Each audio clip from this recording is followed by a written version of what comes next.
मनापासून स्वागत करतो शिवसेना कार्यालयामध्ये। आजची पत्रकार परिषद घेण्यामागचे जे उद्देश होते त्यातला सगळ्यात प्रमुख उद्देश होता काल झालेली महाविकास आघाडीची सिल्वर ओकवरची बैठक। आपल्याला आठवत असेल की 10 महिन्यापूर्वी महाराष्ट्र राज्याचे मुख्यमंत्री आदरणीय एकनाथ शिंदे साहेबांच्या नेतृत्वाखाली शिवसेनेच्या 40 आमदारांनी आणि अपक्ष 10 आमदारांनी उठाव केला आणि उठाव करत असताना शिंदे साहेबांची आणि आमची सगळ्यांची एकच भूमिका होती की जी अनैसर्गिक युती झालेली आहे ती मोडावी आणि नैसर्गिक युती करून जी आपण मतं मागितलेली होती त्या भाजपाबरोबर जावं हे पहिल्या दिवसापासूनचं आमचं मत होतं। आणि दुसरं आपलं मत होतं, सगळ्यांचं आमचं मत असं होतं की काँग्रेस राष्ट्रवादी काँग्रेस पक्षावर जर आपण गेलो तर शिवसेना हा 2 नंबरचा असलेला पक्ष हा तळाचा पक्ष होऊ शकतो आणि हीच भूमिका एकनाथ शिंदे साहेबांनी घेतली होती आणि त्याची प्रचिती काल महाविकास आघाडीच्या बैठकीमध्ये आपल्याला आली। मला आठवतं की महाविकास आघाडीचं सरकार ज्यावेळी होतं आणि ज्यावेळी महाविकास आघाडीच्या बैठका व्हायच्या आणि त्या बैठकीला शरद पवार साहेब उपस्थित असायचे त्यावेळी शरद पवार साहेबांची सारखीच खुर्ची उद्धवजी ठाकरे साहेबांना दिली जायची, तोच मान सन्मान उद्धवजींना दिला जायचा। परंतु काल महाविकास आघाडीच्या बैठकीमध्ये उद्धवजी ठाकरेंचं स्थान हे कुठं होतं हे आपण सगळ्यांनी मिळून बघितलेलं आहे। काँग्रेसचा कर्नाटकमध्ये विजय झाला, इकडे फटाके फुटले हे मी समजू शकतो, कारण भाजप हा आपला पारंपरिक वैरी असल्यासारखं उद्धव बाळासाहेब ठाकरेचे शिवसेना जी आहे त्या सगळे नेते त्या पद्धतीने वागत असतात। पण तो विजय काँग्रेसचा होता, काँग्रेसच्या विजयाचे फटाके कदाचित इकडे फुटले असतील, परंतु भविष्यामध्ये काँग्रेस जिंकल्यामुळं महाविकास आघाडीचं महाराष्ट्राचं नेतृत्व आता नानासाहेब पटोले करणार आहेत का हे देखील जनतेला कळलं पाहिजे। कारण तिथले जे काँग्रेस पक्षाचे नेते होते शिवकुमार आणि दुसरे यांच्या ताकदीचा तो विजय होता आणि लोकशाहीमध्ये हार जीत ही कायम होत असते। आता कर्नाटकची निवडणूक झाली, कर्नाटकची निवडणूक झाल्यानंतर इथे काही लोकांना स्वप्न पडायला लागली आता महाराष्ट्र पण हातातनं जाणार आहे। दुसरं स्वप्न पडायला लागलं की लोकसभेला आता महाविकास आघाडीचं सरकार येणार आहे। जे काल सगळे जमले होते त्यांना फक्त एक मी आठवण करून देतो राजस्थानची। 2018ला राजस्थानमध्ये काँग्रेस पक्षाची सत्ता आली आणि त्याच्यानंतर लोकसभेची निवडणूक झाली। लोकसभेच्या निवडणुकीमध्ये राजस्थानमध्ये 25च्या 25 जागा या भाजपनं जिंकल्या। मध्य प्रदेशमध्ये कमलनाथ सरकार असताना 29 पैकी 28 जागा या भाजपानं जिंकल्या। आणि म्हणून मला असं वाटतं की राज्यातली निवडणूक झाली, तिथलं सरकार बदललं, त्याच्यामुळं पंतप्रधान नरेंद्र मोदी साहेबांच्या नेतृत्वावर प्रश्नचिन्ह उभं राहील आणि तसं नेतृत्व समोर आहे अशी तर काही शक्यता देशाची आपल्या नाही आहे। महाराष्ट्रापुरतं जर बोलायचं झालं तर नैसर्गिक युती अनैसर्गिक युती ही कोणाची होती हे महाराष्ट्राच्या जनतेनं बघितलेलं आहे। परंतु प्रत्येक गोष्टीमध्ये जे आज सर्वसामान्यांचे मुख्यमंत्री म्हणून काम करतायत, संवेदनशील मुख्यमंत्री म्हणून काम करतायत, त्यांच्यावर रोज सकाळी उठून टीका करायची, देवेंद्रजींवर टीका करायची, पंतप्रधान नरेंद्र मोदींवर टीका करायची, हा एक कलमी कार्यक्रम हा विरोधकांचा सुरू आहे। घटनाबाह्य सरकार हे उद्धव बाळासाहेब ठाकरे शिवसेना म्हणते, परंतु हे सरकार योग्य आहे असं राष्ट्रवादी काँग्रेस पक्षाचे नेते अजित पवार सांगतात। सगळं सरकार जे आहे ते नियमामध्ये वागत नाही असं उद्धव बाळासाहेब ठाकरे शिवसेनेचे नेते सांगतात आणि याला उत्तर स्वतः अजितदादा देतात की सरकार जे आहे हे बहुमतातलं सरकार आहे आणि बहुमतातलं सरकार असल्यामुळं सरकार हे बाजूला होऊ शकत नाही, हे लोकशाहीतलं खरं मत हे अजितदादा मांडतात। आणि म्हणून मला असं वाटतं की काल महाविकास आघाडीची जी काही बैठक झालेली आहे ह्याच्यातनं फारसं काही साध्य होईल असं काही मला वाटत नाही, कारण फॉर्म्युला अजून ठरायचा आहे। आता काँग्रेसची ताकद वाढलेली आहे, उद्धव बाळासाहेब ठाकरे शिवसेना ही 5 नंबरला गेलेली आहे, बीजेपी ही 1 नंबरला आहे, 2 नंबरला शिवसेना आहे, त्याचं नेतृत्व एकनाथजी शिंदे करतायत, 3 नंबरला राष्ट्रवादी काँग्रेस पार्टी आहे, 4 नंबरला काँग्रेस पक्ष आहे आणि 5 नंबरला उद्धव बाळासाहेब ठाकरे शिवसेना आहे. बरं, हे कधी आपल्याला सगळ्यांना कळलेलं आहे? हा काय माझा आकडा नाही. ज्यावेळी ग्रामपंचायतीच्या निवडणुका झाल्या त्या ग्रामपंचायतीच्या निवडणुकांमध्ये 7,000 पैकी जवळजवळ 4100 ग्रामपंचायतीचे सरपंच हे भाजप आणि शिवसेनेचे झाले. 2 नंबरला राष्ट्रवादी काँग्रेस पक्ष होता, 3 नंबरला काँग्रेस पक्ष होता आणि शेवटी उद्धव बाळासाहेब ठाकरे शिवसेना होती. आणि तिघांचे सरपंच जरी एकत्र केले तर ते त्याच्यापेक्षा दुप्पट सरपंच हे भाजप शिवसेनेचे होते. आणि हाच आमचा मुद्दा होता की ज्यांच्याबरोबर आपण युती केलेली आहे ती युती आपल्या पक्षाच्या नाशाला कारणीभूत ठरणार आहे. हेच एकनाथ शिंदे साहेबांच्या नेतृत्वाखाली सगळे लोक सांगत होती. भाजपबरोबर युती करावी अशी आमची मागणी होती आणि ती मागणी मान्य न झाल्यामुळं हा उठाव केला. हे काय परत आपल्याला सांगण्याची आवश्यकता नाही. आता कालपासून आपण बघितलं की विधानसभेच्या अध्यक्षांवर वाटेल त्या भाषेमध्ये टीकाटिप्पणी सुरू आहे. पण रिझल्ट लागायच्या अगोदर 2 दिवस सुप्रीम कोर्टानं 16 आमदारांची अपात्रता जर माझ्याकडे पाठवली तर त्यांना मी थेट डिस्क्वालिफाय करणार आहे अशा पद्धतीचं मत विधानसभेचे उपाध्यक्ष झिरवळ साहेबांनी मांडलं. आता हा त्यांना कोणी अधिकार दिला? विधानसभेचे अध्यक्ष असं म्हणालेले आहेत की अपात्र आणि पात्र ठरवताना सगळ्याचा विचार करून ठरवलं जाईल. हे कायदेशीर ते बोललेले आहेत. परंतु यांच्या विरोधामध्ये एखादा निकाल गेला की त्या संस्थेलाच बदनाम करायचं. आपल्याला आठवत असेल की 3-4 दिवसापूर्वी निकाल लागला आणि 3-4 दिवसापूर्वी निकाल लागल्यानंतर तो निकाल हा आमच्या बाजूने आहे हा सांगण्याचा प्रामाणिकपणाचा प्रयत्न झाला. याच ठिकाणी डॉक्टर श्रीकांत शिंदे साहेबांनी पत्रकार परिषद घेतली. कुठच्या प्रेयर एक्सेप्ट झालेले आहेत, कुठच्या प्रेयर रिजेक्ट झालेले आहेत हे आपल्या माध्यमातून आम्ही महाराष्ट्राच्या जनतेला सांगितलं. त्याच्यामुळे हे किती धादांत खोटं बोलतात हे जनतेसमोर आलेलं आहे. आणि म्हणून मला असं वाटतं की कायमस्वरूपी लोकशाहीतल्या ज्या मोठ्या संस्था आहेत त्यांच्यावर आक्षेप घेणं, त्यांची बदनामी करणं हा काही लोकांचा धंदा बनलेला आहे. निवडणूक आयोगाचा निकाल लागेपर्यंत निवडणूक आयोग योग्य निर्णय देईल. निवडणूक आयोगाकडे आम्ही सगळे कागदपत्र दिलेले आहेत, निकाल आमच्या बाजूनच राहील अशी सांगणारी मंडळी निवडणूक आयोगानं ज्यावेळी शिवसेना एकनाथजी शिंदे साहेबांच्या ताब्यामध्ये द्यायचा निर्णय घेतला, धनुष्यबाण द्यायचा निर्णय घेतला, त्यावेळी त्या देखील निवडणूक आयोगाला बदनाम करण्याचा काही लोकांनी निर्णय घेतला.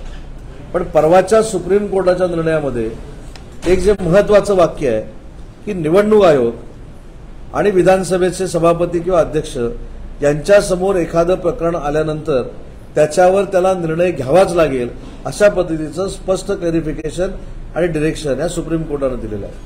पण कायमस्वरूपी निगेटिव्हिटी क्रिएट करायची, जे चांगलं काम करतायत त्यांना बदनाम करायचं आणि बदनाम करून थांबवायचं नाही तर ती बदनामी योग्य आहे असं हॅमरिंग जनतेवर करायचं. हा जो काही रोज सकाळी 9:30चा एक उद्योग सुरू असतो त्यांनी देखील सांगितलंय की घटनाबाह्य सरकार आहे, बंड करा प्रशासनातल्या अधिकाऱ्यांनी, पोलिसांनी बंड करा, अधिकाऱ्यांनी बंड करा. मला असं वाटतं की ही बाब निषेध करण्यासारखी आहे.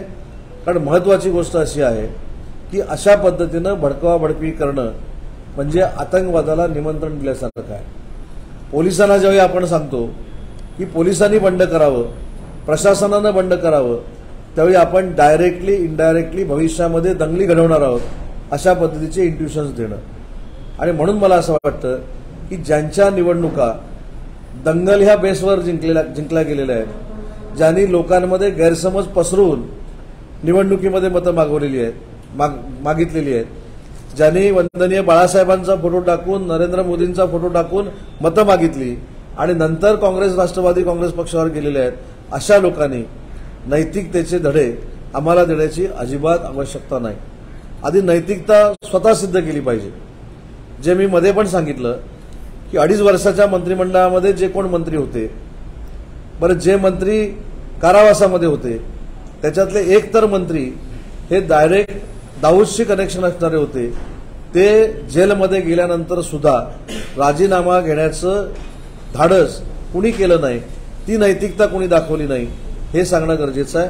आणि म्हणून मला असं वाटतं की महाविकास आघाडीचं गठबंधन हे फार मोठ्या पद्धतीनं स्ट्रॉंग आहे. हे सुप्रीम कोर्टाच्या निकालानंतर का सांगावं लागतंय हे माझ्यासमोरचं प्रश्नचिन्ह आहे. कालच मी रत्नागिरी जिल्ह्याच्या दौऱ्यावर होतो. काल देखील ज्या अनेक पदाधिकाऱ्यांना अशी शंका होती की सुप्रीम कोर्टाच्या निकालाचं काय होईल, अशा अनेक शहर प्रमुख, तालुका प्रमुख, उद्धव बाळासाहेब ठाकरे शिवसेनेतील पदाधिकाऱ्यांनी शिवसेनेमध्ये प्रवेश केलेला आहे. आणि हे प्रवेश रोखण्यासाठी आमदार सैरभैर कुठे होऊ नयेत, कार्यकर्ते इकडे तिकडे कुठे जाऊ नयेत, म्हणून आमचं गठबंधन हे फार मोठं आहे हे दाखवण्यासाठी कालची बैठक होती. परंतु दुर्दैव आहे की जे आम्हाला कधी बघायची सवय नव्हती, जे आम्ही पूर्वीपासून सांगत होतो की उद्धवजी ठाकरे यांचं स्थान हे महाराष्ट्राच्या राजकारणामध्ये मोठंच असलं पाहिजे, अशा पद्धतीचे समजणारे आम्ही कार्यकर्ते होतो. जो मान सन्मान आदरणीय शरद पवार साहेबांना दिला जातो तोच मान सन्मान कालच्या बैठकीमध्ये उद्धवजी ठाकरेंना हवा होता, असे समजणारे आम्ही कार्यकर्ते आहोत. आणि ही जर चूक असेल तर त्याचा नाईलाज आहे. आमच्या नेत्याचं म्हणणं की आमचा नेता मोठा व्हावा हे जर एकनाथ शिंदेसाहेब त्यावेळी सांगत होते असतील, आणि एकनाथ शिंदेसाहेबांचं म्हणणं होतं की काँग्रेस आणि राष्ट्रवादी काँग्रेस पक्ष हे आपल्या नैसर्गिक युतीतले नाहीत, नैसर्गिक युतीतला भाजपा आपला पक्ष आहे, त्याच्याबरोबर आपण जाऊया. आणि मला असं वाटतं की ते जर सांगितलेलं कोण खोटं ठरवत असेल तर त्याचे परिणाम काय झालेले आहेत हे कालच्या महाविकास आघाडीच्या बैठकीमधून निष्पन्न झालेलं आहे. आगामी मुंबई महापालिकेच्या निवडणुका घेतल्या जात नाहीत कारण ठाकरे गटाच्या बाजूने सहानुभूती आहे आणि ती सहानुभूती ओसरल्यानंतरच या निवडणुका घेतल्या जातील अशी राजकीय वर्तुळात चर्चा आहे. कसं पाहता याकडे? निवडणूक घ्यायची घाई प्रत्येकाला आहे. निवडणुका झाल्या पाहिजेत या मताशी आम्ही देखील सहमत आहोत. पण निवडणुकीच्या बाबतीमधले काही पिटिशन्स हे सुप्रीम कोर्टामध्ये दाखल आहेत. आता काही ठिकाणी का दाखल आहेत तर ओबीसीचा प्रश्न आहे, त्याच्यानंतर काही ठिकाणी वॉर्डचा प्रश्न आहे. आणि आम्ही ज्यावेळी ओबीसी या घटकाला बरोबर घेऊनच निवडणुका व्हाव्यात अशा पद्धतीची भूमिका मांडतो तर ती महाविकास आघाडीची भूमिका नाही का हे त्यांनी स्पष्ट केलं पाहिजे. आणि सुप्रीम कोर्टामधले जे निकाल आहेत ते निकाल झाल्यानंतर त्यांच्या गाईडलाईननं, त्यांच्या डिरेक्शननं निवडणुका होतील. सरकारनं कुठच्याही निवडणुकींच्या संदर्भामध्ये कसलाही निर्णय घेतलेला नाही. ग्रामपंचायतीच्या निवडणुका देखील सुरू झालेल्या आहेत. ग्रामपंचायतीच्या निवडणुकीमध्ये देखील बोलणारे 5 नंबरला गेलेले आहेत. सहकार क्षेत्रातल्या देखील निवडणुका सुरू झालेल्या आहेत. कृषी उत्पन्न बाजार समितीच्या देखील निवडणुका झाल्या, त्याच्यामध्ये देखील काही लोकांनी पाठ थोपटून घेतली. ज्या क्षेत्रामध्ये भाजप आणि शिवसेना कधीही नव्हतं त्या क्षेत्रामध्ये जवळजवळ 40 ते 45% जागा त्या शिवसेना भाजपच्या त्या ठिकाणी निवडून आलेल्या आहेत. त्याच्यामुळे आम्हाला निवडणुकीला घाबरण्याची काही आवश्यकता नाही. आमचे सगळे पदाधिकारी भाजप शिवसेनेचे एकनाथजी शिंदेसाहेब आणि देवेंद्रजींच्या नेतृत्वाखाली कुठचीही निवडणूक लढवायला आम्ही सज्ज आहोत. परंतु सुप्रीम कोर्टातले निकाल लागणे आवश्यक आहे.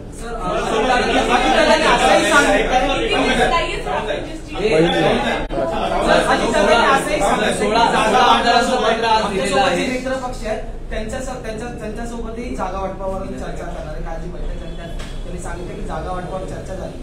पण महाविकास आघाडीचे जे 3 प्रमुख पक्ष आहेत जसे काँग्रेस, राष्ट्रवादी आणि शिवसेना उद्धव बाळासाहेब ठाकरे त्यासोबतच अजून जे आता मित्र पक्ष आले त्यांच्याही जागा वाटपाबद्दल आम्ही चर्चा करणार. मी मगाशी देखील बोललो की फॉर्म्युला ठरलाय असं मला वाटत नाही. बोलणी चालू असेल आणि शेवटी त्यांचा तो अंतर्गत प्रश्न आहे, त्यांनी जागा कोणाला किती द्याव्यात. विधानसभा लोकसभा एकत्र निवडणूक होतील असं अधिकाऱ्यांनी मागच्या लोकसभा आणि विधानसभा माझं वैयक्तिक मत सांगतो मी, म्हणजे हे पक्षाचं मत नाही, मला कोणी सांगितलेलं नाही. मला जे काय थोडंफार नॉलेज आहे राजकारणातलं असेल नसेल मला माहीत नाही, पण मला असं वाटतं की विधानसभा आणि लोकसभा ह्या एकत्र होणार नाहीत. ज्या निवडणुका रखडलेल्या आहेत ह्या सुप्रीम कोर्टाच्या निकालानंतर होतील. तिथं कुठेही राजकीय हस्तक्षेप नाही आणि सरकारनं कुठं निवडणुका थांबवलेल्या नाहीत आणि प्रत्येक निवडणुकीला आमचे कार्यकर्ते पदाधिकारी तयार आहेत. भाजप आणि शिंदे गटाचे लोकसभा आणि विधानसभेसंदर्भात जागा वाटप चर्चा झालेली आहे किंवा ती चर्चा सुरू आहे कारण आपण महाविकास आघाडीची देखील चर्चा या संदर्भामध्ये नक्कीच चर्चा सुरू आहे. परंतु दोन्ही पक्षाच्या आमदारांनी कार्यकर्त्यांनी हे अधिकार महाराष्ट्र राज्याचे मुख्यमंत्री एकनाथजी शिंदे आणि महाराष्ट्र राज्याचे उपमुख्यमंत्री भाजपाचे नेते देवेंद्रजी यांना दिलेले आहेत. त्याच्यामुळे दोघे मिळून अतिशय योग्य तो फॉर्म्युला तयार करतील. आज सांगलीकरांच्या शिष्टमंडळाने नरेंद्र चिरोडेंची भेट घेतली आणि येत्या 15 दिवसांमध्ये अपात्रतेचा निर्णय द्या अशी विनंती देखील त्यांनी पत्रामार्फत केलेली आहे. कसं पाहता येईल? तर त्यांनी स्वतःचं निवेदन दिलेलं आहे. मला असं वाटतं की विधानसभेचे अध्यक्ष हे परदेशात दौऱ्यामध्ये आहेत. ते आल्यानंतर त्याच्यावर योग्य तो निर्णय होईल. 15 दिवसाचा अल्टिमेटम दिलेला आहे. 15 दिवसात निर्णय लागावा. नाही, अल्टिमेटम हा कार्यकर्त्यांना द्यायचा असतो. युती जर घडत नसेल तर युतीला द्यायचा असतो. आपली कामं होत नसतील तर अधिकाऱ्यांना द्यायचा असतो. अल्टिमेटम हा विधानसभेच्या अध्यक्षांना द्यायचा नसतो. हे फार मोठं घटनात्मक पद आहे. हीच गडबड असल्यामुळं सगळं जे काही 10 महिन्यापूर्वी झालं ना, हीच गडबड आहे. आपण अल्टिमेटम कोणाला देतोय? विधानसभेच्या अध्यक्षांना देतोय. अल्टिमेटम खरा कोणाला द्यायला पाहिजे? त्यांना अल्टिमेटम दिला जात नाही. हीच कुठेतरी घोडचूक होते आणि म्हणून असे परिणाम सगळे भोगायला लागतात. राज्यात काही ठिकाणी दंगली चालू आहेत. यावरून प्रतिक्रिया देताना संजय राऊत असं बोलले आहेत की सरकार आणि गृहमंत्री हे फक्त 24 तास राजकारण करण्यामध्ये गुंतलेले आहेत. सुरक्षा व्यवस्था आणि कायदा सर्व वाऱ्यावर सोडले. त्याला जोडून अजित पवार म्हणतात की सरकारने लक्ष दिलं पाहिजे. नेमकं कोण व्हिडिओ व्हायरल करतोय त्याच्यावर कारवाई करायला. मी पहिला जी आपण स्टेटमेंट दिली त्याच्याकडे काय दुर्लक्ष करतो, त्याच्यावर काय मला बोलायचं नाही. पण दादानी जे सांगितलं ते आमच्या दृष्टीनं महत्वाचं आहे की त्याच्या मुळापर्यंत जाणं गरजेचं आहे.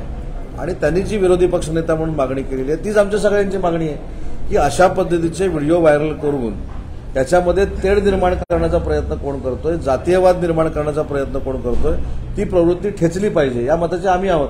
आणि तुम्ही जो प्रश्न विचारलात त्याला एवढं महत्व द्यावं असं मला वाटत नाही. राज्यात अहिंसा लढवली जाते. यामागे कुठेतरी लोकसभेचा प्लॅन आहे असं देखील ठाकरे गटाकडून म्हटलं जात आहे. कसं पाहता याकडे? स्वतःच्या ताब्यातल्या सगळ्याच गोष्टी गेल्यानंतर वाईट गोष्टीचं खापर कोणावर तरी फोडायचं असतं.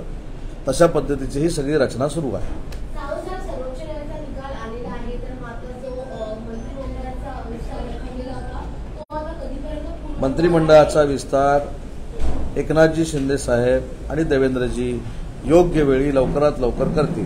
काही दिवसापासून पाहतो आपण उद्धव ठाकरे संजय राऊतची स्टेटमेंट देतात त्याच्या विरोधातच अजितदादांची स्टेटमेंट असते. अनेक वेळा पाहिलं, आजही तेच झालं. नाही, अजितदादा हे महाविकास आघाडीतले नेते म्हणजे विरोधक जरी असले तरी त्यांना ग्रासरूटचा अभ्यास आहे, त्यांना निवडणुकांचा अभ्यास आहे, त्यांना लोकशाहीचा अभ्यास आहे.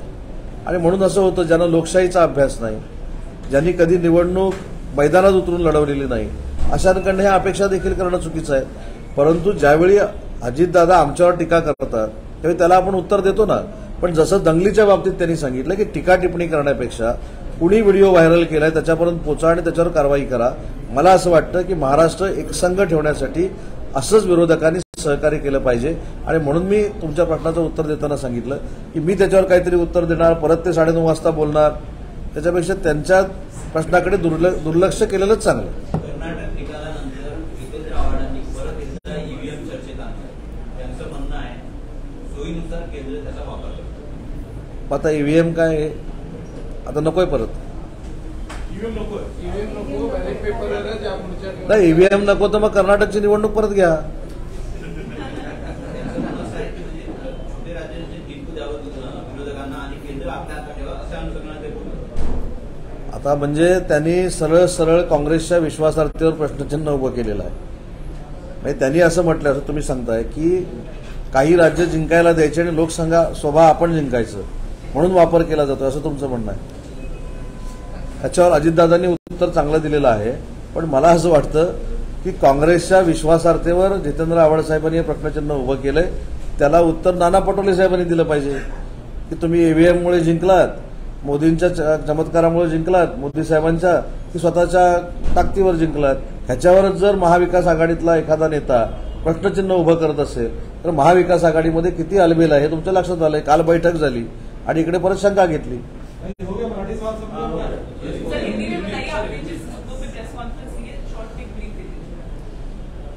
कल जो एक मीटिंग हुई महाविकास आघाड़ी की उसमें हम जो देखते थे उद्धव साहब को, जब हम मीटिंग को जाते थे, महाविकास आघाड़ी का जब सरकार था तब शरद पवार साहब के साथ ही वो बैठते, लेकिन कल के मीटिंग में जो आपने ही हमको सब पिक्चर दिखाया वो अच्छी बात नहीं थी। और यही हम बोल रहे थे कि जो एनसीपी और कांग्रेस के साथ गठबंधन है वो नेचुरल नहीं है।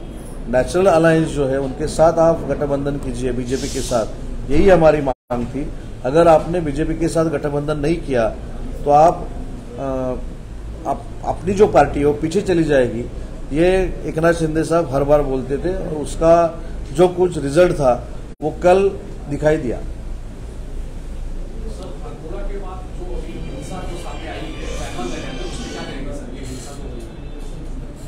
नहीं, मेरे ख्याल से उसमें नीचे तक जाना चाहिए। किसने जो वीडियो वायरल किया है, क्लिप वायरल किया है, वो कौन है, किसके लिए उसने किया है, उसका कौन जवाबदारी जो फेस करनी चाहिए और कड़ी से कड़ी कार्रवाई करनी चाहिए उसके ऊपर। आप सत्ता में हैं, आप हर बार रिपोर्ट लेते होंगे इस बारे में, कैसे हर अलग-अलग डिस्ट्रिक्ट में ऐसी वायलेंस की घटना हुई एक के बाद एक, क्या आपकी जानकारी में आता है? नहीं, वो देवेंद्र जी उसका नेतृत्व कर रहे हैं उस डिपार्टमेंट का, वो सक्षम है। जल्द से जल्द ये जो चल रहा है, ये माहौल बनाने का काम जो चल रहा है वो बंद हो जाएगा।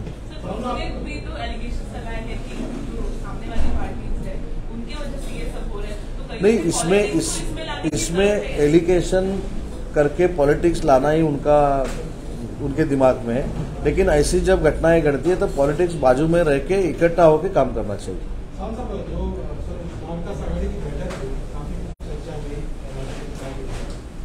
इस बात को लेके आपको एक दर्द महसूस हुआ कि उद्धव साहब कहाँ बैठे हैं? दर्द हुआ इसलिए मैंने प्रेस कॉन्फ्रेंस ली ना, ये देखने की हमको आदत नहीं थी और ये होगा, यही एकनाथ शिंदे साहब ने बोला था और उसका रिजल्ट ये है। सर, जैसे कि हमने देखा है कि अकोला या महाराष्ट्र के कई सारे पॉकेट्स में जिस तरह दंगे होते हुए नजर आ रहे हैं, पहले वोटों की राजनीति थी, अब दंगों की राजनीति होती नजर आ रही है, ऐसा आरोप भी हो रहा है। इसका पूरा इन्वेस्टिगेशन होना चाहिए, ये कौन कर रहा है इसके नीचे तक जाना चाहिए और कड़ी से कड़ी कार्रवाई होनी चाहिए। सुप्रीम कोर्ट का निर्णय है, 4 दिन हुआ है और अनुरोध की तरफ से एक एप्लीकेशन दिया गया नरसिंह द्विवेदी को कि इस मामले की 15 विधानसभा के जो सभापति है वो आउट ऑफ इंडिया है, वो आने के बाद वो सही निर्णय लेंगे। लगता है कि बहुत जल्दबाजी कर रहे हैं उद्धव को इस तरह के पदों देकर सुप्रीम कोर्ट के। नहीं, जल्दबाजी हो रही है इसलिए कल की परिस्थिति आ गई ना। अगर धीरे धीरे सब हो जाता तो पार्टी के लिए भी अच्छा था। जल्दबाजी की वजह से ही कल की जो महाविकास आघाड़ी की मीटिंग होगी, जो हम रिस्पेक्ट के बारे में बोल रहे हैं, वो परिस्थिति उसके लिए होगी ना।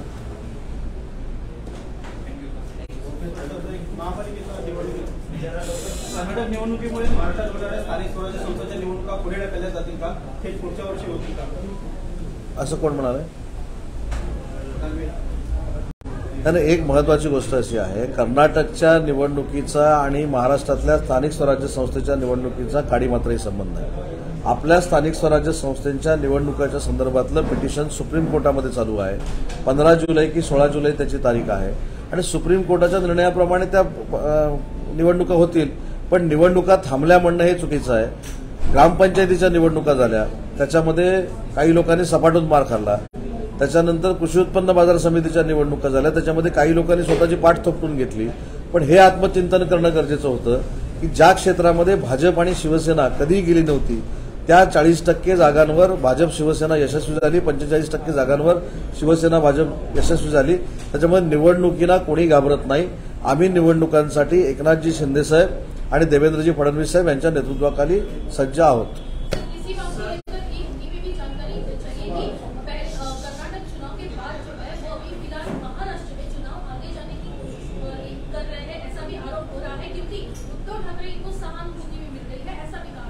महाराष्ट्र के लोकल बॉडीज के जो चुनाव है उसके बारे में पिटीशन सुप्रीम कोर्ट में दाखल है। सुप्रीम कोर्ट के निकाल के बाद ही ये इलेक्शन होंगे। सर, आता कर्नाटकमध्ये काँग्रेसचं सरकार आलेलं आहे, येणार आहे, तर तिकडे वाटतं का आता उद्धव ठाकरे यांचा आणि काँग्रेसचा मवी आहे, तर तिकडचे जो बेळगावचा प्रश्न आहे तो सोडवला जाऊ शकतो? हा महत्वाचा मुद्दा आहे। आता काल परवा आमच्यावर टीका करणारे काँग्रेसचं सरकार अजून आलेलं नाही आहे। आताच मला कळलं काहीतरी भानगड चालू आहे। नाही मला माहित नाही, मी वाचलं तुमच्याकडनंच किंवा बघितलं. म्हणजे जर आलं तर आता पहिल्या 6 महिन्यामध्ये हा आता सीमावाद कसा सोडवला जाईल, आमचे डोळे लागून आहेत ना. आता कशी मागणी होईल, शिवकुमार किंवा सिद्धरामय्या कोण आहेत ते कशा पद्धतीनं सॉर्ट आउट करतील. आता बेळगावीचं नाव परत बेळगाव होईल का, बेळगावी झालं ना म्हणून टीका झाली, आता बेळगाव होईल का, हे सगळं आता बघणार होत ना. अमन साहब, जिस तरह से कर्नाटक के आउटपुट आए रिजल्ट, उसको लेके यहाँ के जो आपके अपोजिट हैं, जैसा कि कांग्रेस है, सब काफी खुश है. उनको एक उम्मीद लग रही है कि महाराष्ट्र में भी इसी तरह. राजस्थान में भी 2018 को कांग्रेस की सरकार आई थी, बाद में जो 25 कैंडिडेट थे वो सब के सब बीजेपी के एमपी के उम्मीदवार चुन के आए थे. कमलनाथ सरकार में भी मध्य प्रदेश में 29 जगह थी, 28 जगह एमपी की चुन के आए थे. मोदी जी की जो काम करने का तरीका है वो महाराष्ट्र के लिए, मध्य प्रदेश के लिए, राजस्थान के लिए, पूरे देश के लिए अच्छा है. इसलिए लोकसभा में मोदी जी के नेतृत्व में भाजपा ही चुन के आएगी. कर्नाटक में भी आपने कहा कि जिस तरह से भी सरकार बनी नहीं है, सीएम की कुर्सी को लेकर किस्तान जारी है. पहले 2 उम्मीदवारों के नाम सामने आए, उसके बाद 3 और के नाम आ रहे हैं. ऐसा लगता है कि वहां पर भी अभी लोकल बॉडीज में जैसा हो रहा है ना, 1 बरस आप, 1 बरस आप, 1 बरस आप, 1 बरस बाद, 2.5 बरस आप, 2 बरस आप, ऐसा भी चल रहा है. आपने दिखा है, मुझको मालूम नहीं. अभी जो कैंडिडेट है वो ऐसा बोल रहे हैं कि 2 बरस मुझको दो, 3 बरस उनको दो, 1 बरस उनको दो, ऐसा चल रहा है. हम ऑपरेशन होने की भी गुंजाइश है. मुझको मालूम नहीं, मैं आप दिखा रहे हो, मैं बोल रहा हूँ. सर, आज जो है उद्धव ठाकरे कैंप में जो कुछ लीडर्स हैं मिले गए डिप्टी स्पीकर से 16 एमएलए से डिस्क्वालिफिकेशन को लेकर, और 15 दिन में जो है उनको जवाब मांगते हैं. कैसे देखते हैं? नहीं, ये अल्टीमेटम विधानसभा अध्यक्ष को देना उचित नहीं है. जहां ये अल्टीमेटम देना था वहां नहीं दिया, इसलिए ये परिस्थिति हुई है. कल की महाविकास आघाड़ी में जो ऐसा बिठाया वो ऐसी परिस्थिति हुई. लेकिन विधानसभा के अध्यक्ष मेरे ख्याल से आउट ऑफ इंडिया है, वो आने के बाद सही निर्णय लेंगे. मैंने अपनी एक बात मराठी में कही कि अल्टीमेटम देने की बात कार्यकर्ताओं को, ये वो काम को, और यही वो स्थिति है जो 10 महीने पहले चीज स्टार्ट हुई और आज वाली स्थिति में पहुंचे. नहीं, मैंने अभी बोला ना, जिस परिस्थिति में जिसको अल्टीमेटम देना था वहां नहीं दे सके, इसलिए कल की परिस्थिति हुई है.